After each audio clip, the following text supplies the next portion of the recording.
آپ ادھر بیٹھے.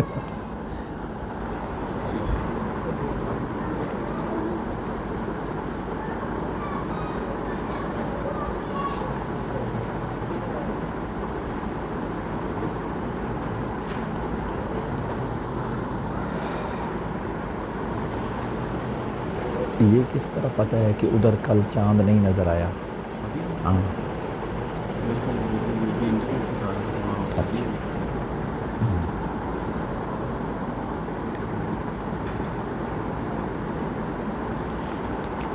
بسم اللہ الرحمن الرحیم. اللہم صلی علی سیدنا محمد عبدک ورسولک وصلی علی المؤمنین والمؤمنات والمسلمین والمسلمات. قال اللہ تعالی فالذین آمنوا بہ وعزروہ ونصروہ واتبعوا النور الذی انزل معہ اولئک هم المفلحون. صدق اللہ مولانا العظیم. یا اکرم الخلق مالی من الوذ بہ سواک عند حلول الحادث العممی. مولاي صل وسلم دائما ابدا علی حبیبک خیر الخلق کلہم. آواز کا ایشو ہے، میں پھر کھڑا ہو جاتا ہوں.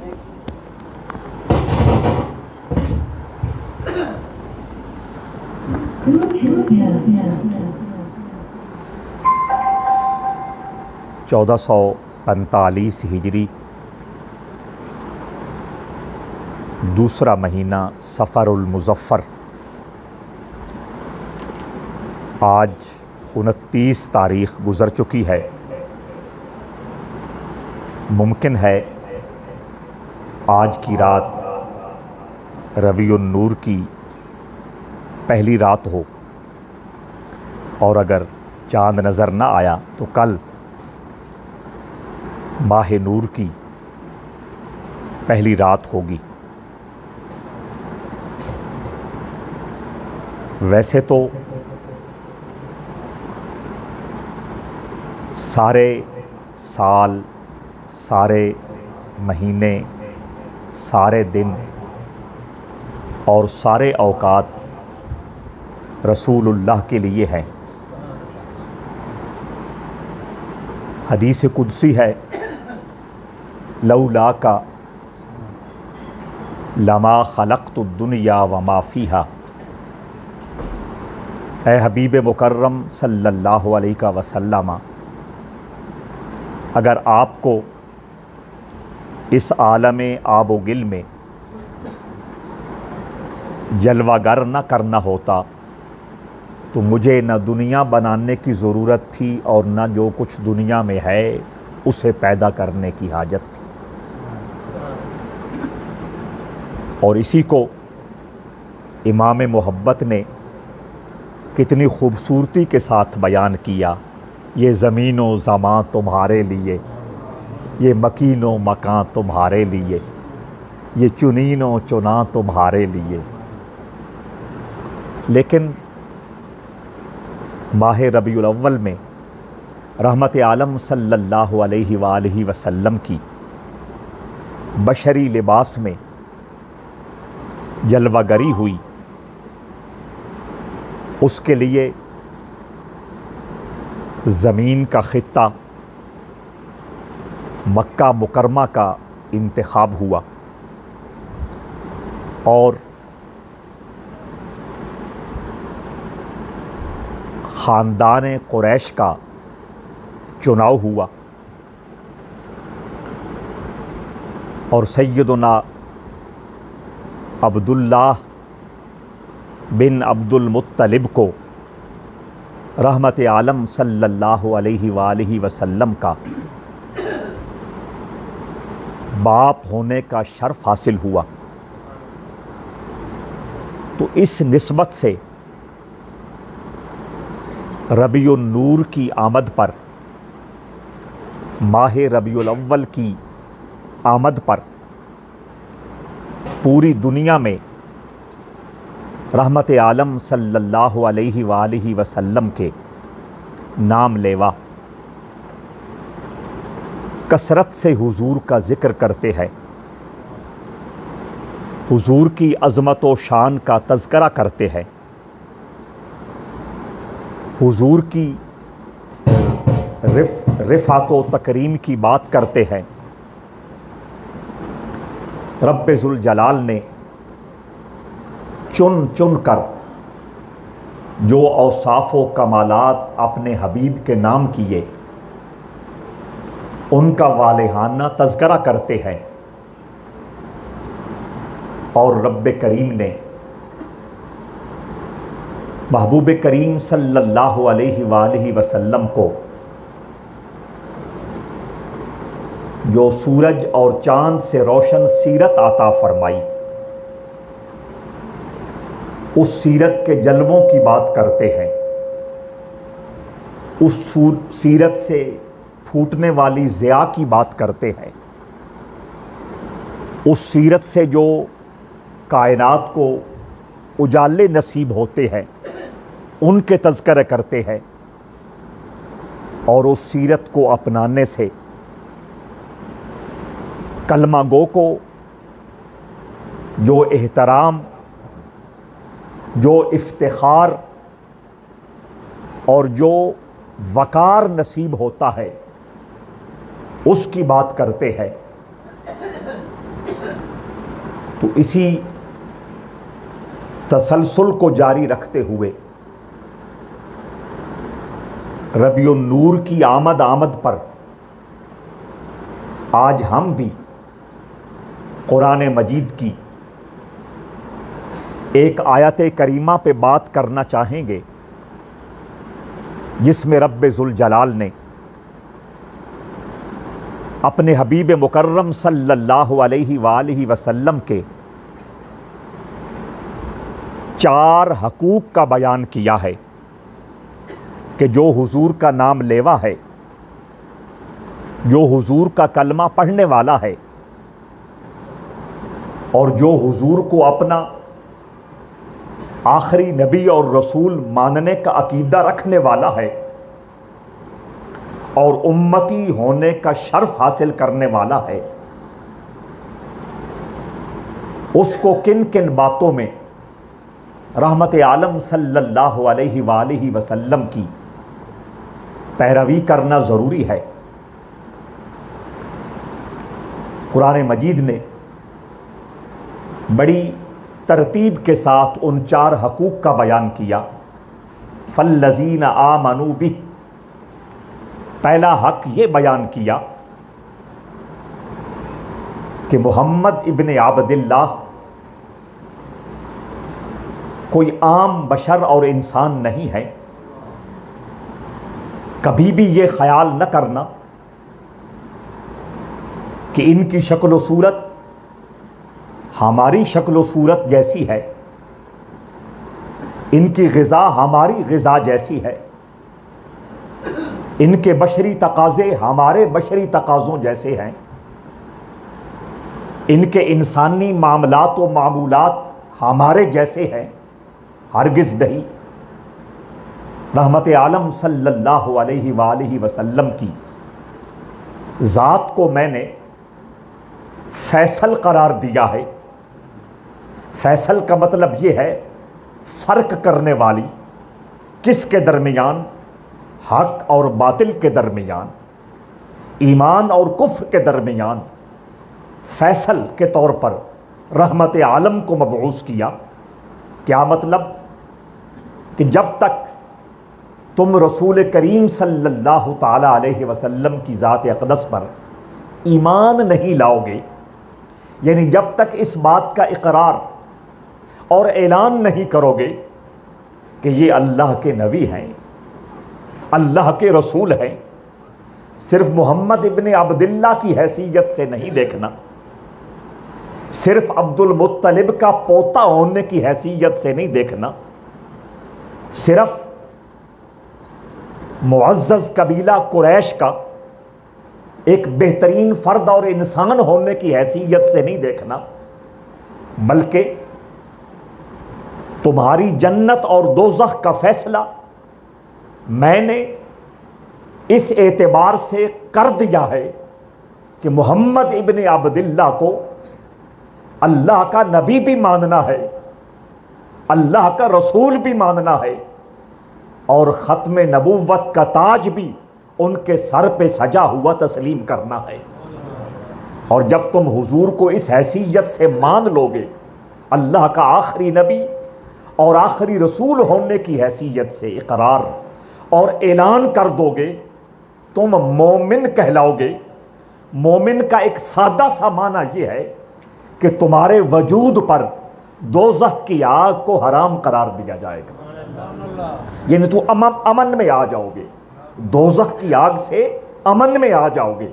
حضرات ذی وقار، آپ کو وہ لمحہ یاد ہوگا، ایک شخص جس نے پوری زندگی نماز ادا نہیں کی، پوری زندگی روزہ نہیں رکھا، پوری زندگی حقوق اللہ اور حقوق العباد میں سے کوئی ایک حق بھی ادا نہیں کیا، لیکن جنت کا راہی بنا، جنت کا مستحق بنا۔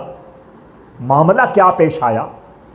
احد کا معرکہ برپا ہے، ایک شخص وہاں سے گزرتا ہے، رحمت عالم صلی اللہ علیہ وآلہ وسلم کو اپنے غلاموں کے ساتھ معرکہ احد میں کفر کے سامنے برسر پیکار دیکھتا ہے۔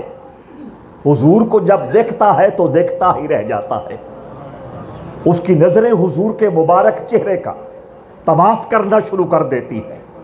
لوگ اسے بلاتے ہیں، لوگ اسے اپنی طرف متوجہ کرنے کی کوشش کرتے ہیں، لیکن اس کی نظریں رخ رسالت پہ ٹک جاتی ہے، جم جاتی ہے، وہاں سے ہٹنے کا نام نہیں لے رہی ہوتی۔ پوچھتا ہے یہ کون ہے؟ بتایا جاتا ہے یہی محمد رسول کریم ہے، اللہ کے حبیب ہیں، یہی کفر کے مقابلے میں اپنے جاں بازوں کو لے کر معرکہ احد میں تشریف فرما ہے۔ سن رکھا تھا، حضور کا غیبی تعارف اسے پہلے تھا، آج حضور کو دیکھا ہے، حضور کی زیارت کی ہے، حضور کے نوری چہرے کے جلووں سے اپنی آنکھوں کو حقیقی بصارت اور بصیرت مہیا کی ہے، نظریں ہٹنے کا نام نہیں لیتی۔ حضور کے پاس آ جاتا ہے، کہتا ہے بتائیے میں اسلام قبول کروں اور آپ کے ساتھ جہاد میں شامل ہو جاؤں؟ آپشن کے طور پہ پوچھتا ہے، اسلام قبول کروں یا جہاد میں آپ کے ساتھ شامل ہو جاؤں؟ رحمت عالم فرماتے ہیں پہلے اسلام قبول کر، پھر ہتھیار پکڑ کے مسلمانوں کے لشکر میں شامل ہو جا۔ اس نے اسلام قبول کیا، حضور کی طرف سے ہتھیار پکڑ کر حضور کے جانبازوں میں شامل ہو گیا۔ اس سے پہلے بھی ایک مرحلہ تھا، وہ بھیڑ بکریاں چراتا تھا، کہنے لگا یہ میری اپنی نہیں ہے، ان کا مالک کوئی اور ہے، ان کا کیا کیا جائے؟ حضور علیہ الصلوۃ والسلام نے فرمایا مالکان تک پہنچا کے آؤ، جو اس کا مالک ہے اس تک یہ ریوڑ چھوڑ کے آؤ۔ کہنے لگا وہ مجھے رکھ لیں گے، مجھے پکڑ لیں گے، مجھے آنے نہیں دیں گے۔ حضور نے فرمایا ہر مسئلے کا حل میرے پاس موجود ہے، اور ہر مشکل کا حل میرے پاس موجود ہے، اور ہر درد کا علاج میرے پاس موجود ہے، ہر دکھ کا سکھ میرے پاس موجود ہے۔ رحمت عالم صلی اللہ علیہ وآلہ وسلم نے تھوڑی سی مٹی اٹھا کر اس کی ہتھیلی میں رکھ دی، تھما دی، اور فرمایا جب مالکان کے گھر قریب آ جائیں آگے جاننے کی ضرورت نہیں، اس مٹی کو پھینک دینا، اس مٹی کی راہبری میں یہ بکریوں اور بھیڑوں کا ریوڑ اپنے گھر میں داخل ہو جائے گا۔ وہ مان چکا تھا، اس کا عقیدہ فائنل ہو چکا تھا، اس نے کوئی جمع تفریق نہیں کی، کوئی ضرب تقسیم نہیں دی۔ یہ کیسے ممکن ہے؟ حضور کا فرمان سنا، وہ مٹی لی، گھر کے قریب جا کے اسے پھینکا، اس کی پیشوائی میں وہ ریوڑ مالکان کے گھر میں داخل ہو گیا۔ یہ واپس آ جاتا ہے، لڑائی شروع ہو جاتی ہے، یہ دشمن سے مقابلہ کرتے کرتے اپنی جان آفری کے حوالے کر دیتا ہے۔ رحمت عالم صلی اللہ علیہ وآلہ وسلم معرکہ احد کے بعد اس کی میت کے پاس کھڑے ہو کر، اس کی نعش کے پاس کھڑے ہو کے فرماتے ہیں کہ ایک تو یہ خوشخبری دے رہا ہوں، یہ بشارت دے رہا ہوں کہ اس جانے والے کو اللہ کے فرشتوں نے غسل دیا ہے، اور دوسرا یہ اعلان کر رہا ہوں کہ یہ اللہ کی جنت کا راہی ہو چکا ہے، اللہ کی جنت کا مستحق ہو چکا ہے۔ تو فالذین آمنوا بہ، رحمت عالم صلی اللہ تعالی علیہ وآلہ وسلم کا یہ مقام و مرتبہ اللہ نے طے کیا ہے کہ اگر حضور کی ذات پر کوئی صرف ایمان لاتا ہے، اس کو اپنی زندگی میں کوئی فرض، کوئی واجب، کوئی سنت، کوئی نفلی عبادت، کوئی حق اللہ اور کوئی حق العباد کرنے کا موقع نہیں بھی ملتا، حضور کی ذات پر فقط ایمان لانے کی برکت سے رب ذوالجلال اسے اپنی جنت کا مالک بنا دیتا ہے۔ تو فالذین آمنوا بہ، یہ مطالبہ کیا میرے رب نے کہ حضور علیہ الصلوۃ والسلام کا پہلا حق یہ ہے کہ حضور کی ذات پہ ایمان لے آؤ۔ اگر اس بات کو تھوڑا سا میں اور کھول دوں تو بات کو سمجھنا اور آسان ہو جائے گا۔ رحمت عالم صلی اللہ علیہ وآلہ وسلم نے ارشاد فرمایا، جس کو سیاستہ کی اور دیگر حدیث کی تقریباً ساری کتابوں نے مختلف لب و لہجے اور مختلف الفاظ کے ساتھ اور مختلف راویوں کی اسناد کے ساتھ بیان کیا ہے کہ جب بھی کوئی شخص دنیا سے رخصت ہوتا ہے، اس کو قبر میں رکھا جاتا ہے، تھوڑی دیر کے بعد جب لوگ مٹی ڈال دیتے ہیں تو فرشتے قبر میں آ موجود ہوتے ہیں، میت کو اٹھاتے ہیں، اٹھا کے بٹھاتے ہیں اور سوال کرتے ہیں۔ یہاں ایک بات ذہنوں میں رکھیے گا، ام المومنین صدیقہ کائنات حضرت عائشہ رضی اللہ تعالی عنہ کے سکے بھائی حضرت عبد الرحمن بن ابی بکر جب ان کا انتقال ہوا، ان کا وصال ہوا، ان کی جنازے کے بعد چارپائی جا رہی تھی تو ام المومنین صدیقہ کائنات حضرت عائشہ ان لوگوں کو فرما رہی ہے جو چارپائی اٹھا کے جا رہے تھے، جنہوں نے قبر تک حضرت عبد الرحمن کو پہنچانا تھا، ان کو حضرت عائشہ فرما رہی ہے کہ اس وقت تک قبر پہ رہنا کتنا وقت؟ فرماتی ہیں اونٹ گرایا جائے، اس کو ذبح کیا جائے، اس کا چمڑا اتارا جائے، اس کا گوشت کاٹا جائے اور گوشت کو کاٹنے کے بعد اس کو تقسیم کیا جائے، اس سارے پروسیس پہ جتنا وقت لگتا ہے اتنا وقت میرے بھائی کی قبر پہ رہنا۔ اور آگے حکمت یہ بیان کرتی ہے کہ میں نے رسول اللہ سے سنا اتنا وقت اگر آپ قبر پر موجود رہیں گے تو صاحب قبر کو سوالوں کا جواب دینے میں آسانی ہو جائے گی، اسے حوصلہ ملتا رہے گا، میرا بھائی کھڑا ہے، میرا کزن کھڑا ہے، میرا باپ کھڑا ہے، میرا بیٹا کھڑا ہے، میرا فلاں محلے دار کھڑا ہے، میرا فلاں دوست کھڑا ہے، میرا فلاں واقف کھڑا ہے۔ تو حضور علیہ الصلوۃ والسلام نے یہ امت کو حق بیان کیا ہے اپنے دوستوں کا، اپنے رشتہ داروں کا، جن کو ہم قبر کے حوالے کرتے ہیں کہ اتنی دیر رکے رہو تاکہ سوال جواب میں آسانی ہو جائے۔ حضرات عزیز وقار، آگے جانے سے پہلے ایک لمحے کے لیے ہم اس بات کا بھی جائزہ لے لیتے ہیں، کوئی بھی شخص اگر قبر میں جائے اس کو باہر کے بارے میں معلومات رہتی ہے، علم رہتا ہے اور اسے پتہ ہوتا ہے کون کھڑا ہے، کون کھڑا ہے، کون کھڑا ہے، کتنے وقت کے لیے کھڑا ہے۔ اگر عامی مسلمان بلکہ کوئی عام انسان بھی اگر قبر میں جاننے کے بعد باہر کے معاملات سے باخبر رہ سکتا ہے تو رسول اللہ کا اپنا مقام کتنا بلند ہوگا۔ اسی لیے حضور علیہ الصلوۃ والسلام نے مجھے اور آپ کو یہ بات فرما رکھی ہے کہ ہر سوموار کو اور ہر جمعرات کو تمہارے اعمال میری خدمت میں پیش ہوتے ہیں۔ جب اچھے اعمال سنتا ہوں، اچھے اعمال پیش ہوتے ہیں، حمدت اللہ، میں اللہ کی حمد، اللہ کی تعریف کرنا شروع کر دیتا ہوں۔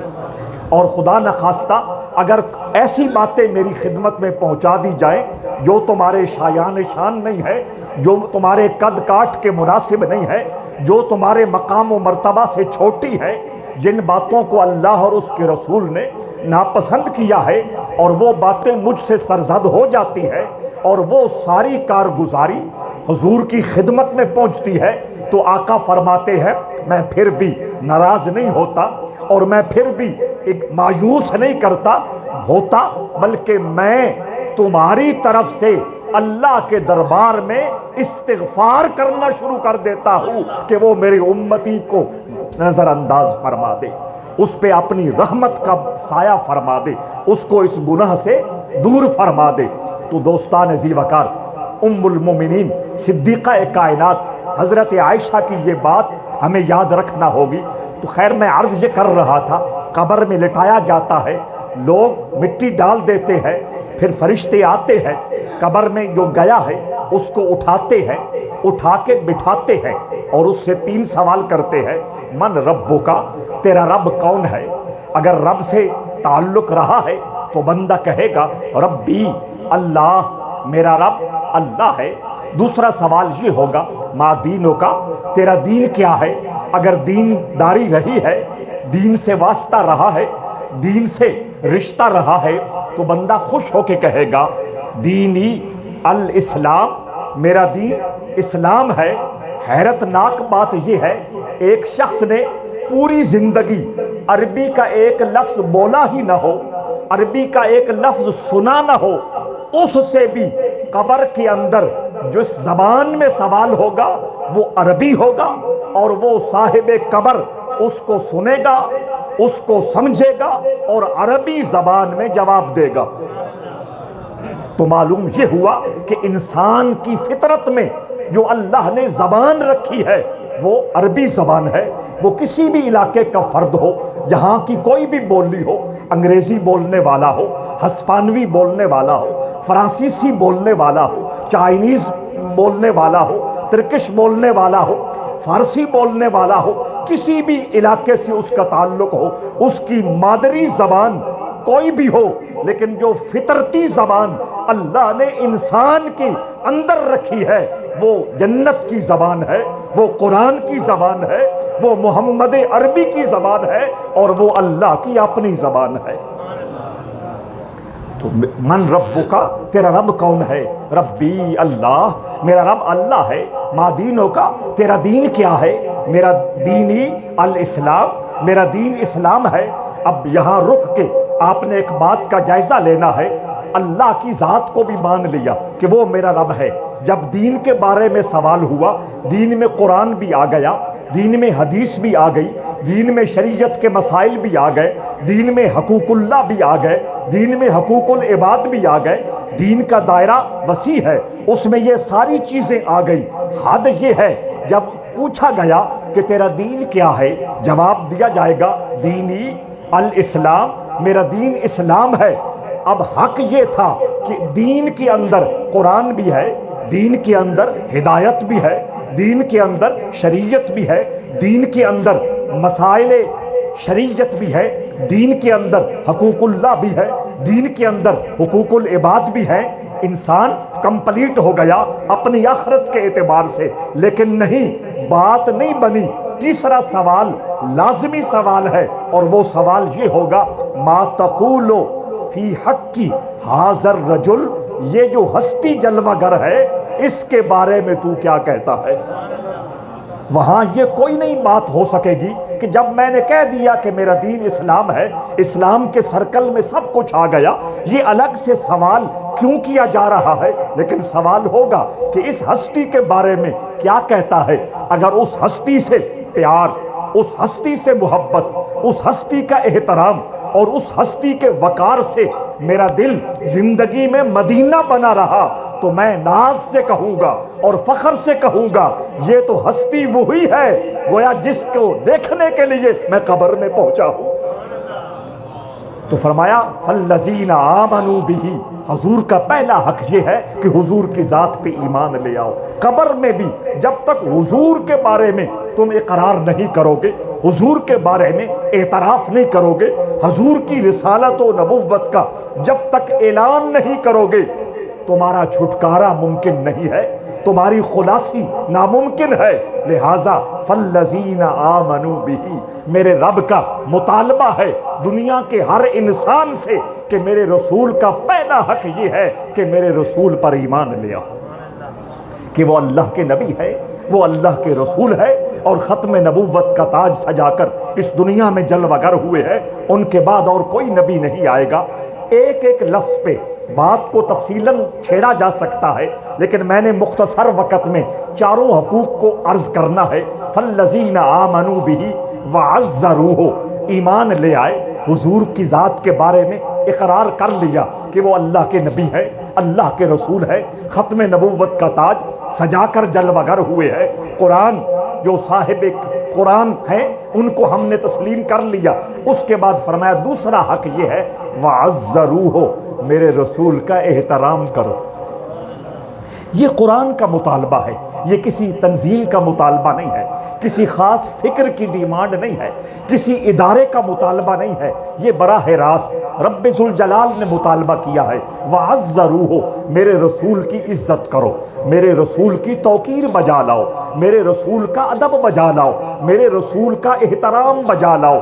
دوستان ذی وقار، اس موضوع پہ آپ نے بہت ساری حدیثیں بھی سنی ہوگی، پڑھی ہوگی، سیرت کا مطالعہ کیا ہوگا، بہت لمبی گفتگو ہے۔ میں صرف یہ عرض کرنا چاہتا ہوں کہ اللہ نے صرف یہ مطالبہ نہیں کیا کہ میرے رسول کا ادب کرو، میرے رسول کا احترام کرو، میرے رسول کی تعظیم بجا لاؤ، بلکہ رب ذوالجلال نے کتاب ہدایت کے اندر باقاعدہ سلیبس کے طور پہ فرمایا ہے کہ میرے رسول کے احترام کا رویہ یہ ہونا چاہیے۔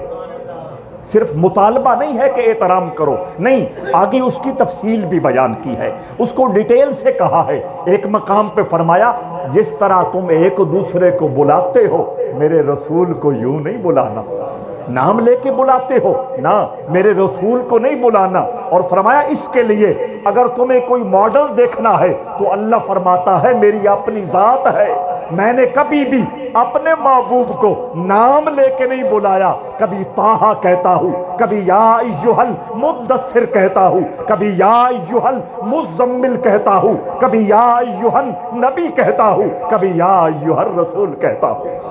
یا محمد کہہ کے کبھی بھی نہیں بلایا، حالانکہ آدم کو یا آدم کہہ کے بلایا، ابراہیم کو یا ابراہیم کہہ کے بلایا، نوح کو یا نوح کہہ کے بلایا، حضرت موسیٰ کو یا موسیٰ کہہ کے بلایا، حضرت عیسیٰ کو یا عیسیٰ کہہ کے بلایا۔ حضرات ذی وقار وہ سارے اپنے اپنے مقام پر ایک مقام اور وقار رکھتے ہیں، نبوت و رسالت کہ تاج سجا کر وہ اپنے اپنے زمانے میں مرکز ہدایت بن کے آئے ہیں، لیکن رب ذوالجلال نے ان کو جب بھی بلایا ان کا ذاتی نام لے کے پکارا، اور جب رسول اللہ کا معاملہ آیا رویہ بدل گیا، جب بھی حضور کو یاد کیا اور جب بھی حضور کو پکارا حضور کا صفاتی نام استعمال فرمایا۔ فالذین آمنوا بہ وعزروہ، میرے رسول کا ادب بجا لاؤ، میرے رسول کا احترام بجا لاؤ۔ حضرات ذی وقار چھوٹے چھوٹے معاملات میں حضور علیہ الصلوۃ والسلام سے جو ملنے والے لوگ ہیں ان کی اللہ نے خود تربیت کی ہے۔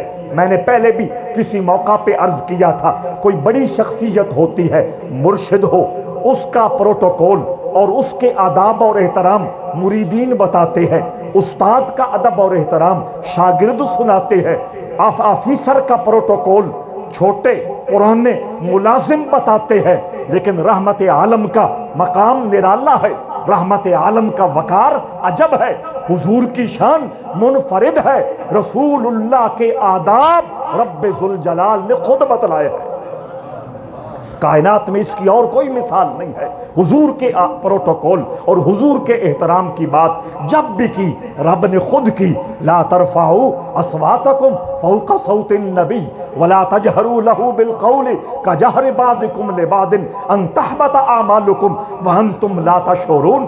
کتنی ڈیٹیل کے ساتھ بیان کیا کہ جب بھی میرے رسول سے مکالمہ کی نوبت آ جائے، بات کرنے کی حاجت پیش آ جائے تو یاد رکھنا اپنی آواز کو میرے محبوب کی آواز سے اونچا نہ ہونے دینا، اور اس طرح میرے محبوب سے بات نہ کرنا جس طرح اونچے لہجے میں، سخت لہجے میں کرخت لہجے میں ایک دوسرے سے کرتے ہو، اگر آواز اونچی ہو گئی یا لہجے میں ذرا خفگی آ گئی، اللہ فرماتا ہے یاد رکھنا ان تحبط اعمالکم، یہاں میں یہ ضرور عرض کروں گا عمل کی جمع اعمال ہے، اور اعمال یہ آگے جڑا ہوا ہے پروناؤن ضمیر کم کے ساتھ۔ عربی زبان کی باریکیوں کو جاننے والے لوگ اس نقطے کو جانتے ہیں کہ عربی زبان میں جمع کا لفظ جب پروناؤن کی طرف متوجہ ہوتا ہے، کسی ضمیر کی طرف منسوب ہوتا ہے،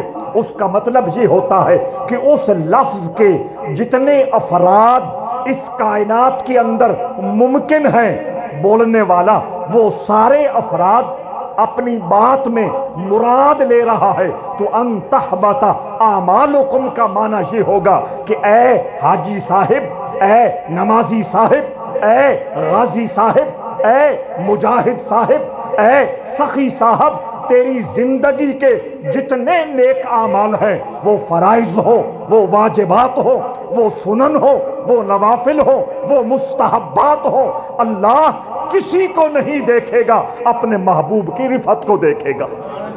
تمہارے سارے اعمال کو ڈیلیٹ کر دیا جائے گا۔ ان تحبط اعمالکم وانتم لا تشعرون، تمہیں خبر بھی نہیں ہوگی۔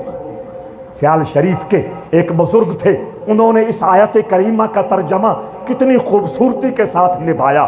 باب جبریل کے پہلو میں ذرا دھیرے سے، باب جبریل کے پہلو میں ذرا دھیرے سے۔ آپ لوگوں نے سب نے تقریباً زیارت کر رکھی ہے، ایک باب جبریل ہے، ایک باب بقیع ہے، ایک باب نساء ہے، اور رحمت عالم صلی اللہ علیہ وآلہ وسلم کا مبارک حجرہ باب جبرائیل کے قریب تھا، تو حضور کے دروازے پہ جا کے دستک دینا، اونچی آواز نہیں ہونے دینا، باب جبریل کے پہلو میں ذرا دھیرے سے، یعنی باب جبریل کے پہلو میں جو رسول اللہ کا کاشانہ مبارک ہے، حضور کا حجرہ مبارک ہے، جب وہاں پہنچنا ہے اپنی آوازوں کو پست کر لینا ہے، اپنی آوازوں کو بہت ہلکا کر لینا ہے۔ باب جبریل کے پہلو میں ذرا دھیرے سے فخر کہتے ہوئے جبریل کو یوں پایا گیا، چونکہ جبرائیل یہ آیت لے کے آیا تھا، لا ترفعوا اصواتکم فوق صوت النبی، باب جبریل کے پہلو میں ذرا دھیرے سے فخر کہتے ہوئے جبریل کو یوں پایا گیا، اپنی پلکوں سے در یار پہ دستک دینا، ہاتھ کی چٹاخ سے آواز بلند کرنا تو بے ادبی کی انتہا ہے، زبان سے بھی وہاں بولنا بے ادبی ہے۔ اسی لیے کسی اور دیوانے نے کہا تھا ادب گاہست زیر آسماں از عرش نازک تر، ادب گاہست زیر آسماں از عرش نازک تر، نفس گم کردہ بھی آید جنید و با یزیدی جاں۔ ارے حضور کے دروازے پہ آنے والے اس کی ویلیو کو جان، اس کی عظمت کو سمجھ، اس کے مرتبے سے شناوری حاصل کر، اس کے تکریم سے آگاہی حاصل کر۔ وہ کہتا ہے کہ یہ وہ مقام ہے زمین میں پر جو اللہ کے عرش کے بعد سب سے بلند ہے، اور اس مقام پر جنید جیسا اور بایزید جیسا صاحب حقیقت بھی جب آتا ہے وہ اپنا سانس بھی روک لیتا ہے۔ نفس فے ساکن ہو تو اس کا معنی روح ہوتا ہے، اس کا معنی جان ہوتا ہے، فے کے اوپر زبر آ جائے نفس تو اس کا معنی سانس ہوتا ہے۔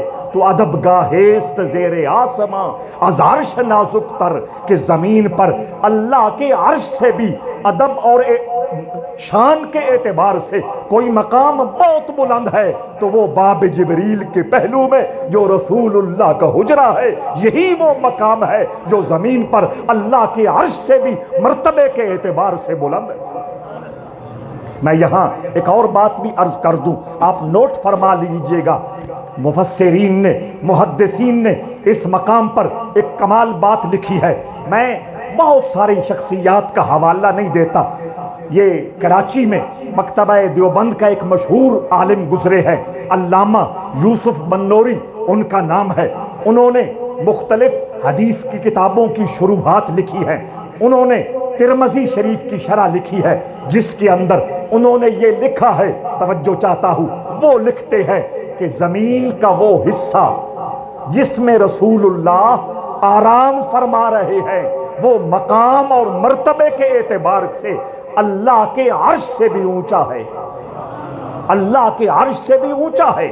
اور یہ جذباتی بات نہیں کی، انہوں نے باقاعدہ آرگومنٹ دی ہے، دلیل دی ہے، اور وہ بڑی نفیس دلیل ہے، بڑی لطیف دلیل ہے، آپ یقیناً سمجھنے کی کوشش فرمائیں گے۔ یوسف بنوری صاحب نے لکھا ہے کہ عرش اس لیے معتبر ہے، عرش اس لیے قابل احترام ہے کہ عرش پر اللہ کا نور اترتا ہے، عرش اس لیے محترم ہے کہ اس پر اللہ کا نور اترتا ہے۔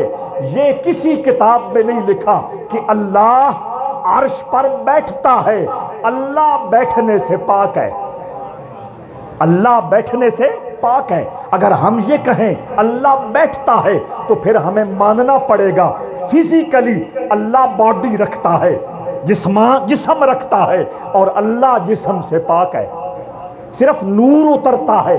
اس لیے عرش مقام اور مرتبے کے اعتبار سے قابل احترام ہے، صرف نور اترتا ہے، اللہ کی باڈی نہیں ہے، باڈی نہیں ہے تو وہ عرش سے ٹچ نہیں ہوتی۔ لیکن ادھر رسول اللہ کا وجود ہے، رسول اللہ کا جسم ہے، رسول اللہ کی باڈی ہے جو زمین کے ساتھ ٹچ ہو رہی ہے، تو فرمایا اس ٹچنگ کی وجہ سے زمین اور وہ قبر میرے رسول کی اللہ کے عرش سے بھی مقام اور مرتبے کے اعتبار سے بلند ہے۔ ادب گاہ است زیر آسماں از عرش نازک تر، نفس گم کردمی آید جنید و با یزید ایجا۔ جنید اور با یزید جیسے جوان بھی اس مقام پہ سانس روک کے آتے ہیں کہ سانس اونچا ہو گیا تو ہمارا نقصان ہو جائے گا، روحانیت چھن جائے گی، مقام اور مرتبوں سے گر جائیں گے۔ تو وہ پیر سیال کے شہزادے نے کہا تھا باب جبریل کے پہلو میں ذرا دھیرے سے فخر کہتے ہوئے جبریل کو یوں پایا گیا، اپنی پلکوں سے در یار پہ دستک دینا۔ آواز اونچا کرنا، کھٹکھٹانا، یہ ادب کا زمرہ ہے۔ بس اپنی پلکوں سے در یار پہ دستک دینا، اونچی آواز ہوئی عمر کا سرمایہ گیا۔ ان تحبط اعمالکم وانتم لا تشعرون، سب کچھ برباد ہو جائے گا۔ تو پھر میں پلٹ کے آ رہا ہوں، چار حق فالذین آمنوا بہ وعزروہ۔ پہلا حق یہ ہے حضور کی ذات پر ایمان لایا جائے، دوسرا حق یہ ہے حضور کا ادب کیا جائے، حضور کا احترام بجا لایا جائے۔ ادب اور احترام کی کوئی حد نہیں ہے، کوئی حد نہیں ہے۔ وہ جس کو حضور کے ساتھ جتنا تعلق، جس کے دل میں حضور کی محبت کا جتنا خزانہ موجود ہے، حضور کی روح اقدس کے ساتھ جس کا جتنا لنک اور رشتہ جڑتا جاتا ہے، وہ اتنا ہی با ادب ہوتا چلا جاتا ہے۔ ادب کے لیے کوئی ضابطہ نہیں ہے، کوئی قانون نہیں ہے، کوئی اصول نہیں ہے۔ حضرت عبداللہ ابن عمر رضی اللہ تعالی عنہما جب بھی مسجد نبوی میں آیا کرتے تھے، حضور علیہ السلام کا ممبر رکھا ہوا ہے، اس وقت بھی موجود تھا، وہ اس ممبر کے پاس آ جاتے اور اس ممبر کے پاس آ کر اس پر اپنا ہاتھ لگاتے، دایاں ہاتھ لگاتے، کبھی پہلی سیڑھی پر، کبھی دوسری پر، کبھی تیسری پر، کبھی سائڈوں پر، اور ہاتھ لگا کے پھر اسے چومتے، پھر اسے اپنے چہرے پہ لگاتے، پھر اسے اپنے سینے پہ لگاتے۔ پوچھنے والے پوچھتے تو وہ کہتے فالذین آمنوا بہ وعزروہ، اللہ نے حکم دیا ہے رسول اللہ کا ادب اور احترام بجا لاؤ۔ حضرات عزیز وقار، تیسرا حق میرے رب نے اپنے محبوب کا یہ بیان کیا ہے وَنَصَرُوهُ، میرے رسول کی مدد کرو، میرے رسول کی نصرت کرو۔ سوچنے کی بات یہ ہے، رسول کی نصرت ہم نے کیا کرنی ہے، رسول کی مدد ہم نے کیا کرنی ہے؟ ہم تو رسول اللہ کے در کے سوالی ہے، ہم حضور کے گھر اور حضور کے گھرانے کے سوالی ہے۔ ہم نے حضور کی ہیلپ کیا کرنی ہے، ہم نے حضور کی مدد کیا کرنی ہے؟ قرآن نے ایک مقام پہ ارشاد فرمایا وَقَالُوا حَسْبُنَا اللَّهُ سَيُؤْتِينَا اللَّهُ مِنْ فَضْلِهِ وَرَسُولُهُ إِنَّا إِلَى اللَّهِ راغبون۔ یہ میں نے قرآن کا جملہ بولا ہے، اس کا مفہوم میں عرض کر رہا ہوں۔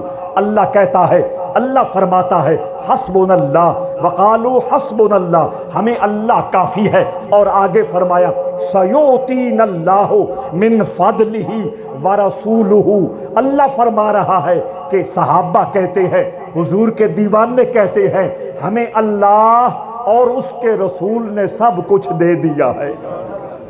یہ رسول سیوطی کا فاعل ہے، تو اللہ نے خود فرمایا۔ اور یہاں رک کر ایک میں ہدیہ آپ کو کرنا چاہتا ہوں، اپنے ذہنوں میں بٹھا لیں، جو حافظ لوگ موجود ہیں وہ باقی دوستوں کو بعد میں ذرا قرآن مجید سے دکھا بھی دیں۔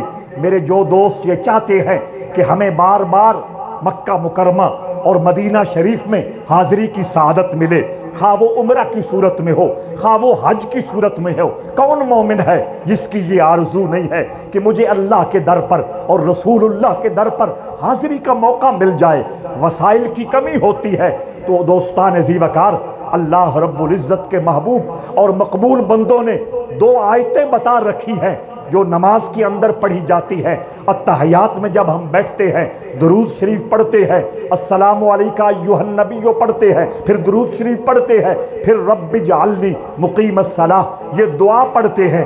اس دعا کے بعد دو آیتیں یاد فرما لیں، ایک ہے وَأَرِنَا مَنَاسِكَنَا وَتُبْ عَلَيْنَا اِنَّكَ أَنْتَ التَّوَّابُ الرَّحِيمُ۔ ہماری خوش قسمتی ہے کہ ہماری مسجد کے عالم دین بھی یہاں تشریف فرما ہے، آپ ان سے بھی یہ آیت نوٹ کروا سکتے ہیں، ربنا وارنا مناسکنا وتب علینا انک انت التواب الرحیم۔ ایک آیت یہ ہے، اور دوسری آیت یہی ہے جو میں نے گفتگو میں عرض کی ہے، وقالوا حسبنا اللہ سیؤتینا اللہ من فضلہ ورسولہ انا الی اللہ راغبون۔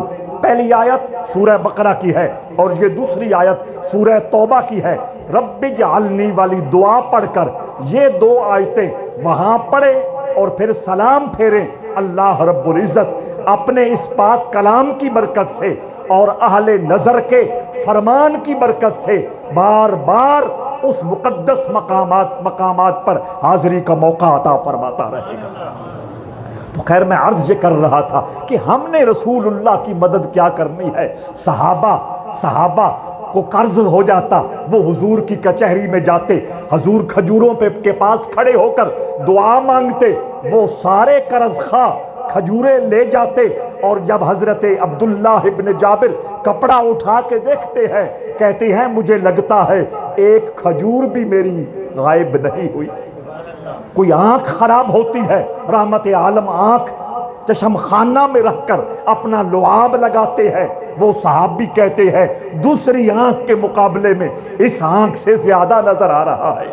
کائنات کی وہ کون سی حاجت ہے، کائنات کی وہ کون سی ضرورت ہے، کائنات کی وہ کون سی ٹینشن ہے جو رسول اللہ کے دربار سے حل نہیں ہوتی۔ میرے کریم رب نے تو اس حد تک فرما دیا وَلَوْ أَنَّهُمْ إِذ ظَّلَمُوا أَنفُسَهُمْ جَاءُوكَ فَاسْتَغْفَرُوا اللَّهَ وَاسْتَغْفَرَ لَهُمُ الرَّسُولُ لَوَجَدُوا اللَّهَ تَوَّابًا رَحِيمًا۔ زندگی میں صحابہ کرام اپنی روحانیت کا سوال لے کے جاتے تھے، صحابہ کرام آخرت کی کامیابی کا سوال لے کے جاتے تھے، صحابہ کرام جسمانی بیماریوں کا سوال لے کے جاتے تھے، صحابہ کرام معاشرتی دکھوں کا سوال لے کے جاتے تھے، صحابہ کرام مالی ٹینشنز کا سوال لے کے جاتے تھے۔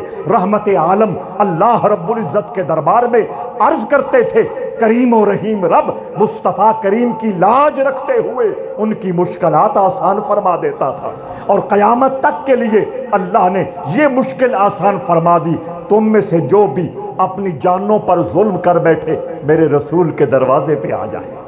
قرآن ہے، میں کسی اور کی بات نہیں کر رہا۔ تو اللہ فرماتا ہے میرے رسول کی مدد کرو۔ ہم نے رسول کی مدد کیا کرنی ہے، یہی بات آپ کو سمجھانا چاہتا ہوں۔ یہ حق ہے مجھ پر، آپ پر، اللہ کے رسول کا، کہ ہم نے اللہ کے رسول کی مدد کرنی ہے۔ وہ مدد کیا ہے؟ قرآن نے اس کی وضاحت کی ہے، حضور نے اس کی تشریح کی ہے کہ رسول کی مدد یہ ہے، رسول کے دین کی مدد کرو۔ خود بھی دیندار بنو، خود بھی تقوی اور پرہیزگاری اختیار کرو، اور معاملات دنیا میں جہاں کہیں کوئی کمی بیشی دیکھو، اپنے وسائل کے ذریعے، اپنی زبان کے ذریعے، اپنی کرسی اور عہدے کے ذریعے، اپنے اختیار و اقتدار کے ذریعے رسول اللہ کے دین کی ہیلپ کرو، مدد کرو۔ یہ رسول اللہ کا مجھ پر بھی حق ہے، آپ پر بھی حق ہے۔ خود بھی حضور کے دین کو اپنائیں اور حضور کے دین کی اشاعت کرنے کا ذریعہ بنے۔ جس جس دائرے میں ہم اپنی خدمات پیش کر رہے ہیں، حضور کے دین کے لیے، مدد کے لیے میدان عمل میں آ جائیں۔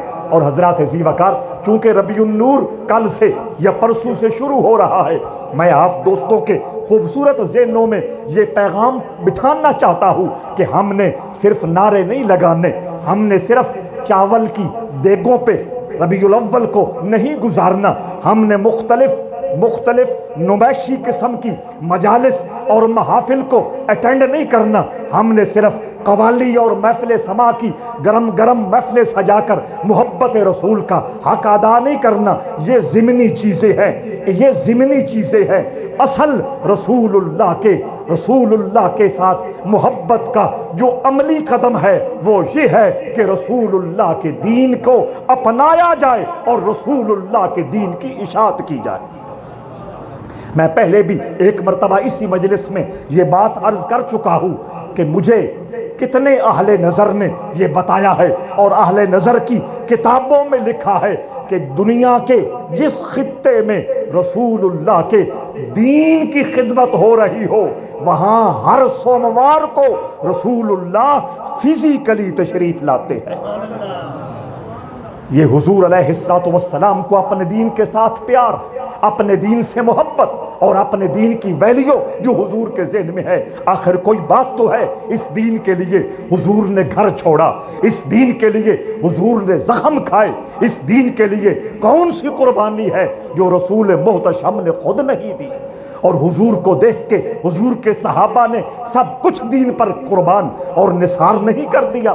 تو ربیع النور کا تقاضا اور حضور کی آمد کا تقاضا یہ ہے، ہم ذہنی طور پر اپنے آپ کو مثبت دائرے میں لے جائیں اور دیکھیں کہ رسول اللہ کے دین کے حوالے سے، میرے وجود سے، میری فیملی سے، میرے حلقہ احباب سے اور میرے اختیار و اقتدار سے حضور کے دین کی کتنی مدد اور ہیلپ ہو سکتی ہے، وہ آپ مجھ سے بہتر جانتے ہیں۔ اس حوالے سے ذہن بنائیں اور ربیع النور میں حضور علیہ السلام کے دین کی مدد اور خدمت کر کے حضور کی رضامندی حاصل کریں۔ اور آخری چوتھا حق جو اس آیت کریمہ میں میرے کریم رب نے بیان کیا، فرمایا فَالَّذِينَ آمَنُوا بِهِ وَعَزَّرُوهُ وَنَصَرُوهُ وَاتَّبَعُوا النُّورَ الَّذِي أُنزِلَ مَعَهُ۔ اللہ فرماتا ہے چوتھا حق یہ ہے حضور کے غلاموں پر، رسول اللہ کا، کہ وہ پیروی کریں، فالو کریں اس نور کی۔ کون سا نور؟ جو رسول اللہ ہمراہ لے کے آئے ہیں، جو رسول اللہ ہمراہ لے کے آئے ہیں، انزل معہ، جو اللہ نے ان کے ساتھ نازل کیا ہے، اس نور کی اتباع کرے، اور وہ ہے اللہ کا قرآن، وہ اللہ کا قرآن ہے۔ میں نے عرض کیا تھا ایک مرتبہ آپ کو، الحمدللہ میرے سننے والے، مجھے فخر ہے، بہت توجہ سے میری بات سنتے ہیں، مجھے فیڈ بیک سے پتہ چلتا ہے وہ سنتے ہیں، دھیان دیتے ہیں، محبت کرتے ہیں، چیزوں کو یاد رکھتے ہیں اور کوشش کرتے ہیں جتنی چیزوں کو اپنی زندگی میں شامل کر لیں۔ میں نے یہاں عرض کیا تھا کہ میرے رسول نے ایک مقام پہ فرمایا ہے تبرک بالقرآن فإنہ کلام اللہ یخرج منہ، یہ حضور کی حدیث ہے، حضور کے الفاظ ہے۔ میرے آقا نے فرمایا قرآن سے برکت لے لو، یہ اللہ کا کلام ہے اور اللہ کے وجود سے باہر آیا ہے۔ اللہ کا جو بھی وجود ہے، جو اس کی شان ہے، اس وجود سے قرآن باہر آیا ہے۔ اور یہ کتنا اللہ کا کرم ہے، اللہ نے اپنی صفت کلام کا مالک مجھے اور آپ کو بنا دیا۔ وَاتَّبَعُوا النُّورَ الَّذِي أُنزِلَ مَعَهُ۔ اللہ فرماتا ہے رسول پاک کا چوتھا حق امت پر یہ ہے کہ امت اس نور کو فالو کرے اور اس نور کی پیروی کرے جو رسول اللہ اپنے ساتھ لائے ہیں۔ نور کی اپنی ویلیو ہے، کتاب ہدایت کی اپنی عظمت ہے، اللہ کے قرآن کی اپنی شان ہے، لیکن دیکھو نا، رب کس محبت بھرے انداز میں آپ کا ذہن بنا رہا ہے، مجھے سمجھا رہا ہے کہ قرآن کو صرف اس اعتبار سے عقیدت و محبت کا مرکز نہ بنا کہ یہ اللہ کا کلام ہے، اس اعتبار سے بھی قرآن سے پیار کر، اس اعتبار سے بھی قرآن کا احترام کر، اس اعتبار سے بھی قرآن کو فالو کر کہ یہ اللہ نے رسول کو بھیجا ہے۔ اسی لیے قرآن اور صاحب قرآن کی اصطلاح امت نے پسند کی ہے تو وَاتَّبَعُوا النُّورَ الَّذِي أُنزِلَ مَعَهُ۔ یہ قرآن اگر پہاڑوں پہ اترتا، پہاڑ ریزہ ریزہ ہو جاتے۔ لَوْ أَنزَلْنَا هَذَا الْقُرْآنَ عَلَى جَبَلٍ لَرَأَيْتَهُ خَاشِعًا مُتَصَدِّعًا۔ اللہ صرف مثالیں نہیں بیان فرما رہا، ہمیں ایک واقعہ کی خبر دے رہا ہے کہ اگر ہم قرآن کو پہاڑ پر اتارتے تو پہاڑ اپنی جگہ پہ قائم نہ رہ سکتا، پہاڑ ٹکڑے ٹکڑے ہو جاتا، ریزہ ریزہ ہو جاتا، ذرات میں بدل جاتا، سرمے میں تبدیل ہو جاتا۔ لیکن مصطفیٰ کے سینے کا کمال یہ ہے کہ نزلہ علی قلبک، اللہ نے اس قرآن کو حضور کے سینے پہ اتارا اور حضور جم کے کھڑے رہے۔ یہ وہ قرآن ہے جو حضور ساتھ لے کے آئے ہیں، ہم نے اس کا پڑھنا ہے، اس کی تلاوت کرنی ہے، اس کا ترجمہ سمجھنا ہے، اس کی مناسب تشریح اور تفسیر سمجھنی ہے، اور جہاں جہاں قرآن کی خدمتگار سچے اور سچے لوگ موجود ہیں ان کی اپنے دائرے میں رہ کر ڈیوٹی ادا کرنی ہے۔ تو حضرات عزیز وقار وَاتَّبَعُوا النُّورَ الَّذِي، ربیع الاول میں جہاں ہم نے درود پڑھنا ہے، ربیع الاول میں جہاں ہم نے اور بہت ساری خدمتیں کرنی ہیں، وہاں یہ بہت ضروری کام ہے ہم قرآن سے اپنا رابطہ جوڑے، قرآن سے ہم اپنا رشتہ جوڑے تاکہ اللہ کا یہ حق ادا ہو جائے۔ وَمَا عَلَيَّ إِلَّا الْبَلَاغُ۔